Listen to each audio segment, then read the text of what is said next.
You know, I've been thinking about you lately. Not in some mystical way, but in the way that any person who's walked through fire thinks about someone else standing in the flames. I've been where you are. Maybe not in your exact circumstances, but in that place where everything feels like it's falling apart and coming together at the same time. That place where you're not sure if you're being broken down or built up. And I want to tell you something that took me years to understand. What you're going through right now, this season that feels so heavy and confusing, it's not punishment. It's preparation. But not the kind of preparation where you're getting ready for some big event or breakthrough moment that's going to happen next week or next month. It's the kind of preparation that changes who you are at your core, so slowly and so deeply that you won't even recognize it's happening until one day you look back and realize you're not the same person anymore. I remember sitting in my car one night, just completely exhausted from trying to hold everything together. And I kept asking God why everything felt so hard, why I couldn't just catch a break, why every step forward seemed to come with two steps back. And in that moment, I didn't hear some booming voice from heaven. I didn't get struck with lightning or feel some supernatural presence. What I felt was this quiet, gentle reminder that the very thing I was resisting was the thing that was reshaping me. The pressure I was under wasn't there to crush me. It was there to reveal what I was made of, and more importantly, to show me what I was becoming. See, we live in a world that tells us transformation should be instant. We want the microwave version of change, the quick fix, the 30-day challenge that turns our whole life around.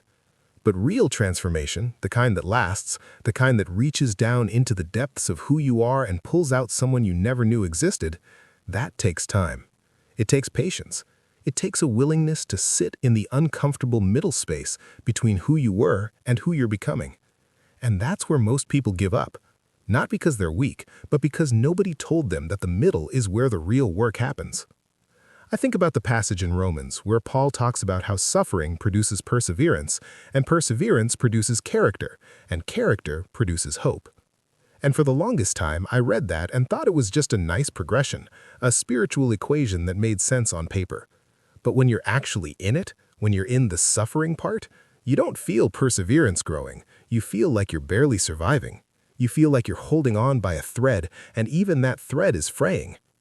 But what I've learned is that perseverance isn't this grand, heroic thing. It's not you standing on a mountain with your fist raised to the sky declaring your strength. It's you getting up one more time when everything in you wants to stay down. It's you choosing to take one more breath, one more step, one more day, even when you can't see the point. And somehow, in ways you can't measure or predict, that builds something in you. It builds a foundation that nothing can shake. I want you to hear this, really hear it, because it might be the most important thing I say. Your worth is not determined by what you're going through. I know that sounds simple, maybe even obvious, but I need you to let it sink in. Because somewhere along the way, we started believing that our struggles define us, that our pain is a reflection of our value, that if we were really doing things right, life wouldn't be so hard. And that's a lie that will eat you alive if you let it. Jesus didn't promise us an easy life. He didn't say, "Follow me and everything will be smooth and comfortable and perfect." He said, "Take up your cross and follow me." He said, "In this world, you will have trouble." But then he said something that changes everything. He said, "Take heart, because I have overcome the world." Not you have to overcome the world, not you need to be strong enough to handle the world. He said, "I have already overcome it." Which means the battle you're fighting, the weight you're carrying, the struggle you're in, it's not yours to win or lose. It's yours to walk through with him. And that's a completely different thing. When you're trying to win, you're alone. You're relying on your own strength, your own wisdom, your own ability to figure it out and make it work.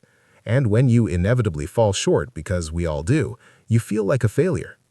But when you're walking through something with someone who's already overcome it, your job isn't to be perfect. Your job is just to keep walking, to keep showing up, to keep believing that even when you can't see the way forward, there is a way. I was talking to a friend recently who's been going through one of the hardest seasons of her life, and she said something that stuck with me. She said, "I used to pray for God to take this away, to fix it, to make it stop. But now I pray for him to meet me in it." And I thought, that's it. That's the shift that changes everything.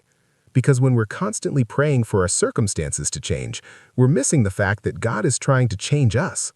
Not because there's something wrong with us, but because there's something more in us, something deeper, something truer, something that can only come out when everything else is stripped away. You know, there's this story in the Bible about Jacob wrestling with God all night. And I used to think that story was about Jacob's determination, his refusal to give up. But the older I get, the more I realize it's about something else entirely. It's about a man who spent his whole life running and scheming and trying to make things happen on his own, finally coming face to face with the one thing he couldn't control. And he wrestled, not because he was strong, but because he was desperate. Not because he had all the answers, but because he had none. And when the sun came up, Jacob walked away with a limp. He walked away marked by that encounter, changed by it. And God gave him a new name, a new identity, not because he won the wrestling match, but because he stayed in it. I wonder if that's what's happening with you right now. Not a wrestling match you're supposed to win, but an encounter you're supposed to stay in. A night season where everything feels dark and confusing and hard, but where something profound is happening beneath the surface. Where God is meeting you in ways you never expected, in ways you might not even recognize until it's over. And maybe, just maybe, you're going to walk away from this with a limp too. Not as a sign of defeat, but as a reminder of what you survived, as evidence that you encountered something bigger than yourself and came out the other side transformed. I think about the verse in 2 Corinthians where Paul talks about being hard-pressed on every side, but not crushed, perplexed but not in despair, persecuted but not abandoned, struck down but not destroyed. And what I love about that passage is the honesty of it. Paul doesn't pretend everything is fine. He doesn't slap on a smile and say everything happens for a reason, so just be grateful. He says, yeah, it's hard. Yeah, I'm pressed. Yeah, I'm perplexed. But I'm not crushed. I'm not destroyed. And that's the difference between someone who's just trying to survive and someone who's being transformed. Survival is about making it through. Transformation is about who you become in the process. And here's what I want you to know about transformation, about real, deep, lasting change. It doesn't look the way you think it will. You're not going to wake up one morning with all your problems solved and all your questions answered and everything suddenly making sense. That's not how this works. What's going to happen is quieter than that, and honestly, more beautiful. You're going to notice one day that something that used to trigger you doesn't anymore. You're going to realize that you responded to a situation with patience instead of anger, with grace instead of bitterness. You're going to look at yourself in the mirror and see someone you respect, someone you're proud of, not because you're perfect, but because you're real, because you've been through something and instead of letting it harden you, you let it soften you. Instead of closing your heart, you kept it open. And that takes more strength than anyone gives you credit for.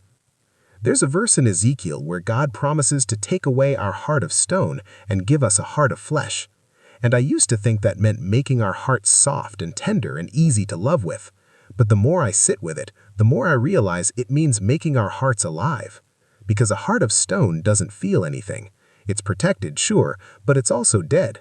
It doesn't break, but it also doesn't love. It doesn't hurt, but it also doesn't heal. A heart of flesh, though, that's vulnerable. That feels everything, that breaks and bleeds and hurts. But it's also the only kind of heart that can truly love, truly connect, truly experience the fullness of what it means to be human. And maybe that's what this season is about for you. Not toughening you up, but bringing you back to life. Not building walls, but tearing them down. Not protecting you from pain, but teaching you that you can feel pain and still be okay. That you can be broken and still be whole. I know that sounds contradictory, but stay with me, because one of the biggest lies we believe is that being whole means being unbroken, that healing means going back to who you were before the hurt happened. But that's not healing, that's regression. Real healing is integration. It's taking every broken piece, every scar, every wound, and weaving it into the fabric of who you are in a way that makes you stronger, not in spite of what you've been through, but because of it. I think about the Japanese art of kintsugi, where broken pottery is repaired with gold. The cracks aren't hidden or disguised, they're highlighted, they're made beautiful, and the piece becomes more valuable after it was broken and repaired than it was when it was perfect. That's what God does with us. He doesn't hide our cracks or pretend they never happened. He fills them with something precious, something that catches the light, something that makes us more beautiful because of what we survived. And I need you to believe that about yourself. Not someday when you're all healed and put back together. Right now, in the middle of the mess, in the middle of the uncertainty. You are valuable. You are worthy. You are loved. Not because you have it all figured out, but because you are His.